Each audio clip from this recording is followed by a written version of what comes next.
정말 충격적인 뉴스입니다.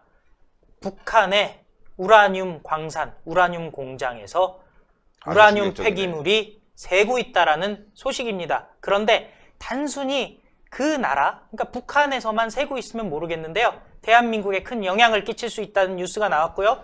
그거에 대한 제가 후속 취재를 좀 해가지고요. 아주 정말 위험한 상황 보여드릴 수가 있을 것 같습니다. 제이콥 보글이라는 사람이 전문가인데요. 북한 전문가인데 네.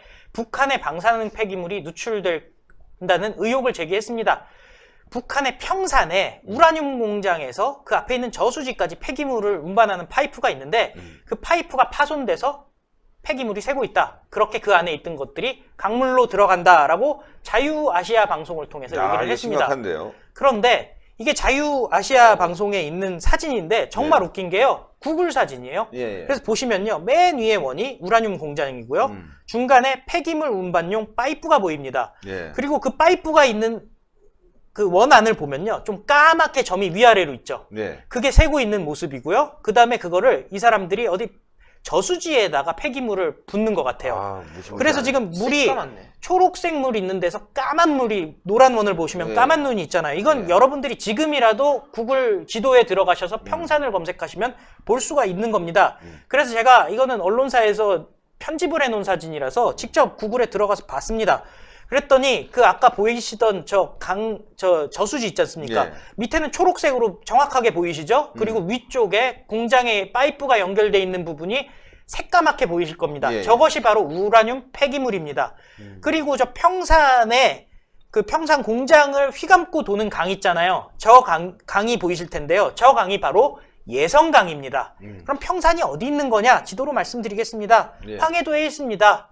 그리고 예성강이 흐르고 있고요. 예성강 평산으로부터 50km 남쪽으로 오게 되면은 바로 한강하구, 강화도, 교동도 그러니까 이렇게 됩니다. 한강에서 취수원으로 삼고 있는데 이게 들어오면은 방사능 물을 먹게 되는 거예요. 우라늄이 들어오는 예. 거죠. 예.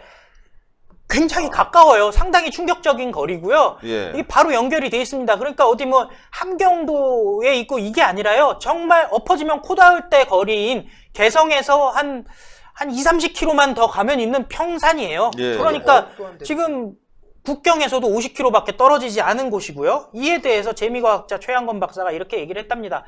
평산 우라늄 공장이 단순히 광석에서 우라늄을 뽑아내는 정년 작업만 하는 곳이라면 크게 걱정할 수준은 아닌데 다만 초기 작업인 정년이 아니라 그 이상의 농축 분리 단계까지 이루어진 상태에서 나온 폐기물이라면 사정이 달라진다라고 얘기를 하고 있습니다. 심각한데요, 이거. 그러면서 환경적으로 장기적으로 계속 방사능이 나오는 물질이 바로 우라늄인데 북한 같은 경우 시설이 노후화돼서 제대로 폐기물이 보관되지 않으면 농축된 것들이 흘러나오고 농축이라고 얘기하지 않습니까? 네. 그럼 환경적으로 걱정이다. 그런 물들을 마시게 되면 적은 방사능이라도 몸속에 축적이 되게 되죠. 우라늄도 중금속이기 때문에 몸에 한번 들어오면 나오기가 굉장히 힘들고요. 우라늄이 그 붕괴가 되면서 라듐이 되고 또 라듐이 붕괴가 되면 라돈이 됩니다. 예. 요즘에 뭐 라돈 침대 이런 얘기 있지 않겠습니까? 라돈 침대. 그 난리 위에 났었잖아요. 그렇죠. 그 위에 있는 게 우라늄이에요. 그리고 뉴시스 보도를 봤더니 2016년에서 2018년 사이에 그 우라늄 광산 근처에 쌓아 올려진 폐기물 양도 계속 증가하고 있다고 합니다. 그래서 우라늄석의 채광과 정년 등의 작업이 계속되고 있고 평산 광산은 우라늄 광산을 채광해서 불순물을 제거해서 중간 산물인 우라늄 정광을 제조하고 있다라고 얘기를 하고 있고요. 우라늄 정광이 가공을 거쳐서 핵무기급 고농축 우라늄으로 바뀔 수 있다라고 무시무시하네. 보도하고 있습니다. 핵무기급 고농축 우라늄이면 얼마나 위험한 겁니까?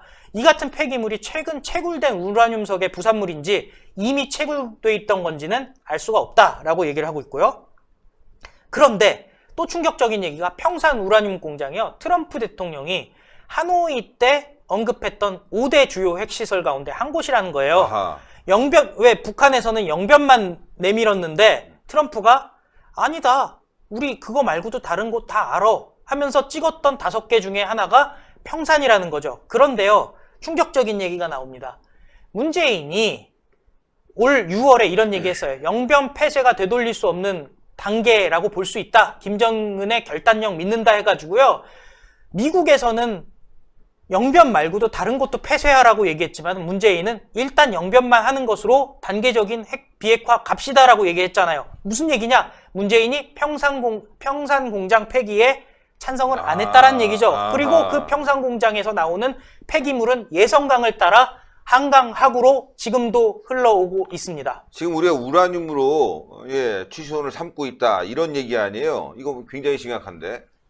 뭐 사실 물의 흐름을 생각하면 취수원이라고 볼 수는 없을 수도 있습니다. 그러니까 그런데 억울하잖아요, 저기서. 방사능을 생각한다면요. 그게 어떻게 퍼질지 저희가 화학자가 야. 아니니까 알 수 없는 부분이고요. 말씀하셨듯이 여기가 소위 말하는 서해 평화수역, 그 다음에 한강하구 꽃게. 공동관리구역 뭐 이런 얘기가 나오고 있는 지역 아니겠습니까? 결국엔 서해바다 전체가 방사능에 오염됐다라고 볼 수도 있는 거고요. 지금 최근에 무슨 후쿠시마에 냉각수를 배출을 한다 이런 얘기 있는데요. 후쿠시마는 지금 대한민국에서 멀리 떨어져 있는 거지만 이 경우는 예성강 통해서 강화도로 직접 내려오고 있습니다. 자칭 환경단체들 하는 행동들을 보면요. 대한민국 국익과는 상관이 없이 특정 정파의 편에 서서 지금 대한민국의 국가 기관 산업들의 회방을 놓는 그런 짓들을 많이 자행을 했었거든요. 사실 이 원자력이랑 탈원전 주장하는 환경단체들 같은 경우에도요. 국내에서만 그런 얘기를 주장할 게 아니라 이 북한에서 이런 정말 우리 국민들에게 중대한 위협을 줄 수 있는 이런 정말 말도 안 나오는 사건에 대해서는 정말 환경단체로서 목소리를 내긴 내야 됩니다. 근데 국내 환경단체들은 이런 거에 대해서는 침묵을 합니다. 반면 일본 문제에 대해서는 정말 가지 말자, 일본의 방사능이 많다 이런 식의 주장을 하고 있잖아요. 정말 답이 안 나옵니다. 예.